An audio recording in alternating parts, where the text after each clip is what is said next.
இன்னைக்கு வந்து நெதர்லாண்ட்ஸை பற்றி ஒரு இன்ட்ரெஸ்டிங்கான திங்ஸ் தான் தெரிஞ்சுக்க போகிறோம். என்னன்னா, இந்த ஊரில் கூலி தொழில் செய்கிறவங்களோட சம்பளம் வந்து ரொம்பவே அதிகம்.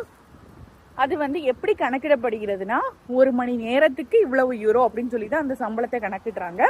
ஒரு மணி நேரம் 45 யூரோ 50 யூரோ குறைஞ்சது வந்து சார்ஜ் பண்ணுறாங்க கூலி தொழில் செய்கிறவங்க. கூலி தொழில்னா கட்டிட வேலை, பைப்பு சம்மந்தப்பட்ட வேலை, அப்புறம் கிளீனிங் ஒர்க்கு, இதெல்லாம் பார்க்குறவங்களுக்கு வந்து ஒரு மணி நேரத்துக்கு 45 to 60 யூரோ வரைக்கும் சார்ஜ் பண்ணுறாங்க. ஸோ 6 மணி நேரம் வேலை செஞ்சால் நம்ம ஒரு காஸ்ட்டுக்கு 30,000 வரைக்கும் ஒரு நாள் அவங்க சம்பாதிக்க முடியும்.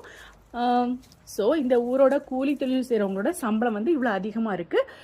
படித்து டாக்டர் அப்புறமா சாஃப்ட்வேர் இன்ஜினியர் வேலை பார்க்குறவங்களுக்கு ஈக்குவலாக இவங்களும் உழைச்சா மாதம் வந்து 5 lakhs வரைக்கும் சம்பாதிக்க முடியும். தேங்க்யூ.